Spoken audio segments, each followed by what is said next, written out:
The Maine Public Utilities Commission announced this week that electric rates will be going up again in July. It shouldn't surprise anyone. Republicans said this was coming, and we've been warning Mainers about it for years.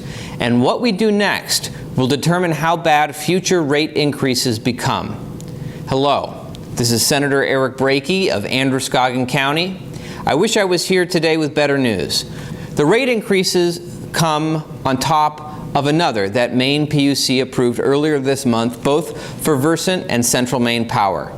The distribution and transmission companies asked for higher rates to cover cost increases in operating and capital costs. Both reasonable requests given the rise in labor and supply chain costs and the statutory need to keep up our infrastructure. But let's not forget that electricity rates on average are already 165% higher than they were in 2021, much of it due to President Biden's war on fossil fuels. He tried to blame a spike in energy prices on the war in Europe, but prices began rising long before that as a consequence of shutting down pipeline projects, canceling oil drilling leases, and closing the oil-rich areas of Alaska.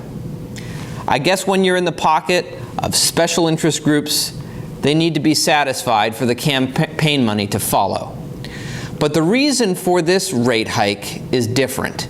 Maine lawmakers are responsible for this one because of the mess created by solar subsidies through net energy billing and other hidden costs. Before I get to that, I want to first go back in history. When Governor LePage was faced with the very same prospect of whether to go down the path of subsidizing solar development, he resisted it simply due to the cost and who would pay for it. In his veto letter of LD 1504 in 2017, he said net energy billing would subsidize the cost of solar panels at the expense of the elderly and poor who can least afford it. What he was saying is, those who could afford to install solar panels would get all the benefits of the energy credits. Those who couldn't would be left holding the bag. This unfairness of this kind of net metering system has been plaguing California for years, and he didn't want to bring it to Maine. And guess what? He was right. And Maine's public advocate, William Harwood, agrees. He said the net energy billing program as it stands today is inequitable and something must be done before it gets any worse. Think of it this way. If you have 10 customers in a given area and it costs $10 to deliver service to them, each pay $1 toward the transmission of that electricity. If one of those customers installs a solar panel, solar farm, or any size project under a certain amount of kilowatts, they get a credit while the remaining 9 must still cover the $10 cost in a prorated fashion. And this doesn't even include the hidden subsidies given to long-term grid-scale projects with the promise that rates paid to those solar companies would follow the standard offer, which climbed sharply in 2022 when natural gas prices skyrocketed.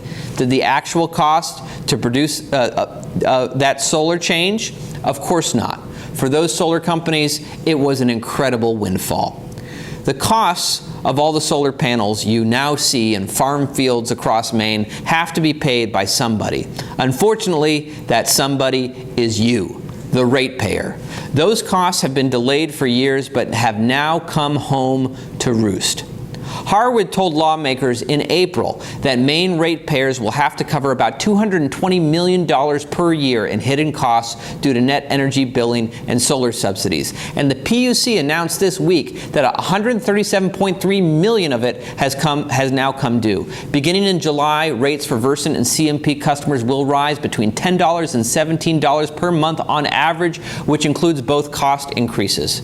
The bottom line here is progressive energy policies in Maine have made it easier for self-serving special interest groups to push programs that favor solar over more competitive power generation alternatives. The problem for them is we're now waking up to the true cost of it. And believe me, ratepayers aren't happy. Some have argued that Republicans are against renewable energy sources like solar, but that's not the case. Instead, we support smart renewable sources while prioritizing affordable energy for Maine families. Harwood told the Bangor Daily News on Thursday essentially the same thing. He said this isn't a Republican or Democrat problem. It's a Maine problem facing Maine ratepayers, and we need to do what's best for them, which I know is a priority for me and my Republican colleagues.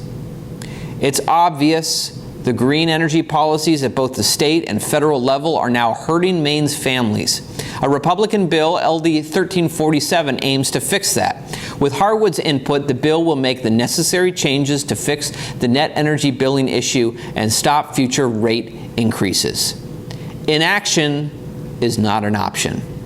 Again, I am Senator Eric Brakey of Androscoggin County.